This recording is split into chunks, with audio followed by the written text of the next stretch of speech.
Well, hello, my friends. Hope you had a great weekend. And today we're back with Nuggets at Noon.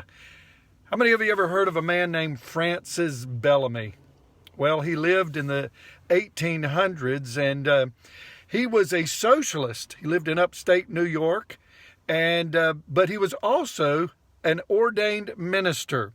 Well, what is so significant about him is that he penned the original Pledge of Allegiance to the flag.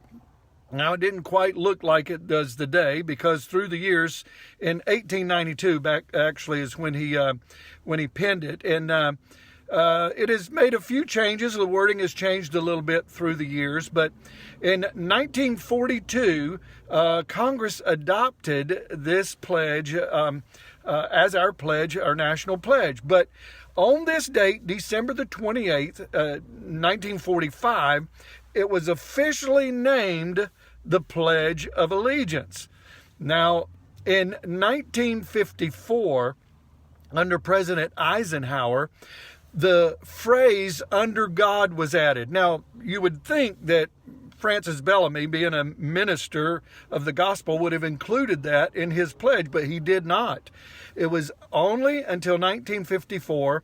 In 1954, it was added "under God." And the reason it was added was because during that time, communism was very strong in the world and a threat to America.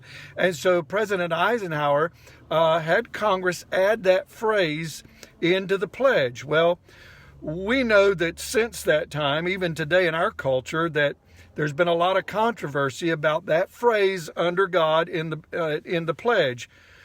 But actually, the whole pledge is under threat, and the flag is under threat. We've heard this, especially in the last few years, where people not standing during the national anthem and saluting the flag and so on and so forth, and taking it out of the pledges out of our schools and so on. But one of the key issues and the problems is that phrase "under God." People do not want, and a lot of people don't. Of course, we as believers, we like and we believe that that's an important phrase that was added in 1954. But it's really this threat against the pledge is not a threat against America as much as, in my opinion, as a threat against God. Because when you take God out of anything, it falls apart. And I believe that that's what's happened to our country.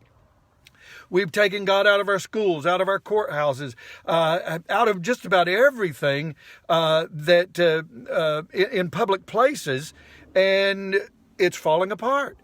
And so I just want to encourage you today that as we say a pledge, as I'm patriotic, and I believe many of you probably are too, that the pledge really isn't as much, I think, towards the nation or the flag, but it's a pledge to God.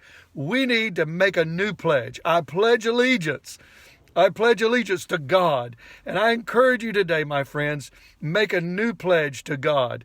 And let's also, as we are committed to our country, let's keep God in our country. Keep God as the foundation.